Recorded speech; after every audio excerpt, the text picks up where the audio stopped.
का सर्व घेतेय कारण शेवटी एखादा डिपार्टमेंट जेव्हा आपल्याला मिळतं त्या डिपार्टमेंटचा आपल्यालाही त्याचा अभ्यास होतो, प्रेझेंटेशन्स आपण घेतो आणि डिपार्टमेंट कसं अजून मोठं करायचं, ताकदवर कसं करायचं हे करण्यासाठी आढावे घेणं आणि त्या डिपार्टमेंटशी चर्चा करणं आवश्यक आहे.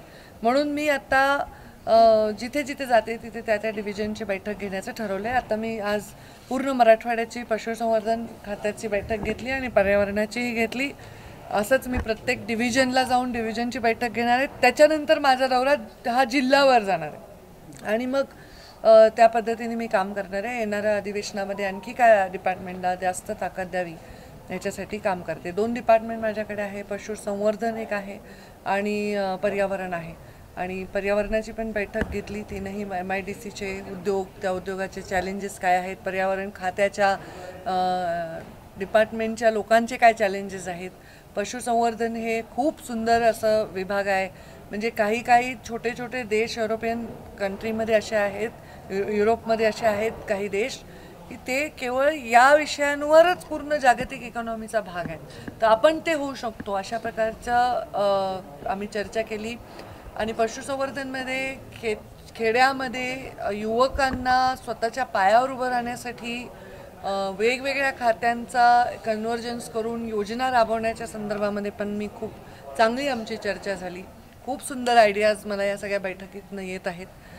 येणाऱ्या काळामध्ये त्या आयडियाज योजनांमध्ये दिसतील आपल्याला आणि चांगलं काम खात्यांमधनं झालेलं दिसेल. कामकाजावर समाधानी आहात का? काही सूचना केल्यात? काय नवीन? आता मी पहिल्याच दिवशी उगीच आपलं हे असं झापा वापा असं काही केलं नाही. कारण शेवटी त्यांच्यावर असमाधान व्यक्त करण्यासाठी सुद्धा मला अभ्यास पाहिजे आणि त्याच्यामुळे मला असं काही वाटलं नाही. मला उलट छान वाटलं. पशुसंवर्धन ह्या विभागामध्ये खूप करण्यासारखं आहे आणि पर्यावरण जिथे खूप करण्यासारखं आहे, जिथे खूप चॅलेंजेस आहेत तेच डिपार्टमेंटमध्ये काम करण्यामध्ये मजा नक्कीच आहे आणि मला खूप चांगलं काम. ती कधी होती, शिवशक्ती परिक्रमेत होती, मी आमदार नसताना होती, तीच गर्दी आहे. ते ऑफकोर्स ते बैठकीला अपेक्षित नव्हते, ते शिस्तीने सगळे बाहेर बसले होते, मी बैठक करत होते. काही संघटनाही भेटायला आल्यात, त्याची ॲडिशनल गर्दी आहे. आणि देशात महाराष्ट्र प्रदूषण हा जो विषय आहे ना तो फक्त राज्य असं नाही आहे, तो एक ग्लोबल विषय आहे. तो पूर्ण म्हणजे आमच्याकडे एक असं मिशन आहे ज्याच्यामध्ये वसुंधरा असं त्याचं नाव आहे. म्हणजे हा पूर्ण ग्लोबल विषय आहे आणि या विषयामध्ये काम करण्यासाठी आपल्याला आंतरराष्ट्रीय राष्ट्रीय स्तरावरच्या लोकांचे पण ह्याच्यामध्ये मार्गदर्शन आणि पार्टिसिपेशन घ्यावं लागतं. आता महाराष्ट्रामध्ये काही ठिकाणी एअर पोल्युशन जास्त दिसतंय, काही ठिकाणी आता वॉटर पोल्युशनचा फार मोठा विषय आहे. वेस्ट मॅनेजमेंट जे महानगरपालिकांचं आहे, ज्याला आमचं जे खातं आहे ते बजेट देतं पण ते बजेट ते खर्च करत नाही आहेत, ह्याचाही मी चांगला आढावा घेतला आहे. आणि कोस्टल झोनमध्ये पण जे प्रदूषण आहे त्याचाही चांगला आढावा घेतला आहे. आणि या लोकांना चांगल्या पद्धतीने नोटिसा देण्यात येतील, बजावण्यात येतील. त्यांनी जर त्यांच्या कामामध्ये कचुराई केली तर त्यांच्यावर ॲक्शन घेण्यात येईल आणि या प्रदूषणाच्या बद्दल कडक कारवाई करण्यात येईल. नदी पुनर्जीवन कोणत्याही महानगर त्यांनी जर प्रदूषणाच्या संदर्भात, वेस्ट मॅनेजमेंटच्या संदर्भात निधी मिळून सुद्धा काम केलेलं नाही आहे. आता इथे बऱ्याच प्रमाणात जुनं वेस्ट, त्याला लिगसी वेस्ट म्हणतो, ते एवढं मोठं जर असेल तर त्यांना आम्ही नक्कीच त्याचा जबाब विचारणार आहोत की ते का करत नाही आहेत आणि त्याच्याशिवाय ते होणार नाही काम.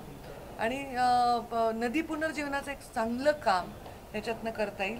नद्या ज्या प्रदूषित होत आहेत त्या नद्या एक एक नदी प्रत्येक ठिकाणाची घेऊन त्याच्यावर आम्ही STP लावून त्याच्यामध्ये काय करता येईल ह्याच्याबद्दलही आम्ही आता प्लॅनिंग आजच्या ह्याच्यात चर्चा केली. मला माहिती नाही लावलेलं आहे म्हणून. आता ह्याच्यावर गृहमंत्रालयाने कार्यवाही केली असेल तर, कारण मला माहीत नाही, मी बैठकीत होते तर त्या काळात काय घटना घडल्या तर ह्याच्यामध्ये काय प्रतिक्रिया असेल.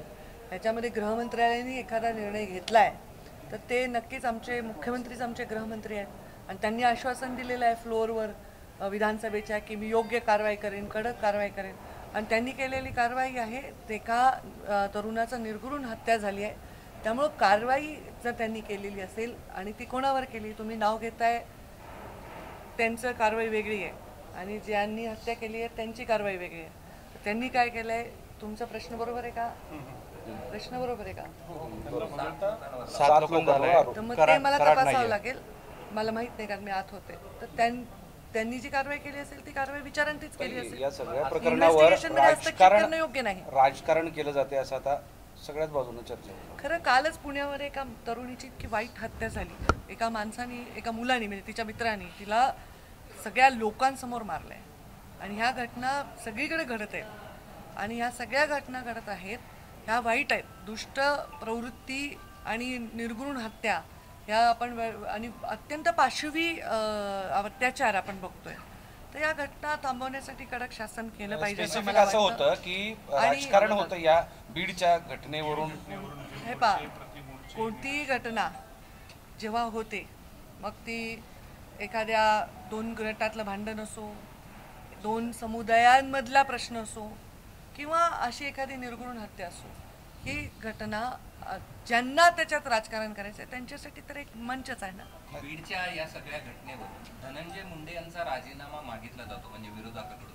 एक सहकारी मंत्री आणि बहीण म्हणून यावरची तुमची काय प्रतिक्रिया? हे पहा, मी ह्याच्यावर प्रतिक्रिया देण्याआधी मी एक कोट करेन की ह्याच्यावर अजित पवारांनी प्रतिक्रिया दिली आहे. ते उपमुख्यमंत्री आहेत आणि राष्ट्रवादीचे ते सर्व आहेत आणि त्यांनी प्रतिक्रिया जी दिली आहे त्या प्रतिक्रियेला काउंटर करण्याचं माझं काही कारण नाही. ते जर म्हणतायत की त्यांना जोपर्यंत शोध लागत नाही तोपर्यंत कारवाई करणं अनुचित आहे, आणि जर अजित पवार म्हणतायत की जर शोध लागला, कोणाचाही संबंध असेल तर त्याला सोडणार नाही, आणि मी काल त्यांचं वाक्य अगदी माझंही असेल तरी मला सोडणार नाही, तर हे त्यांनी म्हटलं आहे. त्यामुळे ह्या विषयाला की रोज रोज काय नवीन बाईट मिळू शकतील तुम्हाला, काहीच मिळू शकत नाही. सुरेश धस जे तुमच्याबद्दल बोलताय त्याच्यातही तुम्ही गप्प का? तुम्ही बोलत असं ते त्यांचा सवाल आहे. आता मी बोलतेच आहे ना, आता कुठे गप्प आहे? कोणाच्या सवालांना उत्तर द्यायचं मी काही कारण नाही. मी पहिलं पत्र दिलं या महाराष्ट्रात, ते SIT लावा म्हणून, आणि ह्याच्यावर मी परवा विस्तृत प्रेस घेतली. तुमचंच होमवर्क कमी आहे, तेच प्रश्न विचारता तुम्ही प्रेसला. तुमच्या TV9चा कॅमेरा होता, तुमचा ABPचा होता, Zee24 तासचा होता, पुढारीचा, सगळेच होते ना. मी विस्तृत प्रेस घेतली याच्यावर. माझ्या बोलण्यामुळे हे राज्य हलणार असतं तर मग ह्या गोष्टी हे पहिले का नाही बोलले? ज्या अनेक गोष्टी ते आत्ता बोलतायत ते मागच्या 2 वर्षात का नाही बोलले? हे त्यांच्यामुळे तर बीड बदनाम झालंच आहे ना. कारण शेवटी या विषयाचं ज्या पद्धतीने मांडणी झाली आहे राज्यभरामध्ये, त्याच्यामुळे राजकीय भूमिका न घेता जर ह्या विषयाकडे संवेदनशीलतेने बघितलं असतं तर असं झालं नसतं. आम्ही बीडमध्ये राहतो आणि बीडमध्ये आम्ही रोज राहतो. एक महिला आहे, मी आज बीडमध्ये काम करते, एक महिला राजकारणी आहे. बीड ज्या जिल्ह्याने एका स्त्रीला नेता म्हणून स्वीकारलं आहे. खासदार राहिलेले आहेत तिथे केशर काकू क्षीरसागर, रजनीताई पाटील, प्रीतम मुंडे, विमलताई मुंडेला पालकमंत्री राहिले आहेत. मला वाटतं ज्या जिल्ह्यामध्ये लोक इतके स्वाभिमानी आहेत की सगळ्यात कष्टाचं जीवन असणारे ऊस तोडणारे माणसं मायग्रेट होऊन बाहेर काम करतात, त्या जिल्ह्याचे स्वाभिमानी असते ना. नाही तर दरोडे करायला गेले असते, लोक काम करायला कशाला गेले असते बाहेर. त्या जिल्ह्याच्या विषयी अशा घटनेने तो जिल्हा बदनाम होत असेल तर माझ्याकडे आता म्हणजे RTI मधून प्रत्येक जिल्ह्यातल्या घटनांचा आढावा आहे. मला माहिती आहे की पुणे जिल्ह्यात किती घटना घडल्यात. अजूनही मुळशी पॅटर्नच्या हत्या चालू आहेत. नागपूरमध्ये परवा मी अधिवेशनात असताना एका महिलेला पेट्रोल भरत असताना तिने एका लोकांवर थांबवलं म्हणून नाक घासून तिला पायावर चपलेवर तिला माफी मागायला लावली. अशा अनेक घटना राज्यभर घडत आहेत आणि म्हणून ही घटना निर्घृण आहे. तिचा आम्ही तीव्र निषेध केलेला आहे, वेळोवेळी केलेला आहे. तुम्ही मलाच का सिद्ध करायला लावताय की मी बोलत नाहीये, मी हे करत नाहीये? माझी भूमिका काय आहे? मी पर्यावरण मंत्री आहे. माझ्याकडे ती भूमिका असती तर मी त्या भूमिकेत बोलायला पाहिजे. दुसऱ्यांच्या भूमिकेत हस्तक्षेप करणं माझं काम नाही. आणि माझे मुख्यमंत्री जेव्हा विधानसभेत शब्द देत आहेत त्याच्यानंतर परत मी त्या विषयाला फार वेगळ्या पद्धतीने हवा देणं हे योग्य असं वाटत नाही.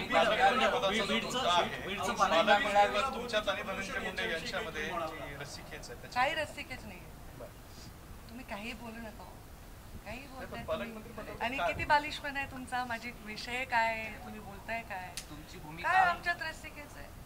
मी त्याला निवडून आणण्यासाठी प्रचार केलाय, त्यांनी माझ्यासाठी केला. आम्ही दोघं एकमेकांच्या युतीमुळे आम्ही एकमेकांवर काम करतोय.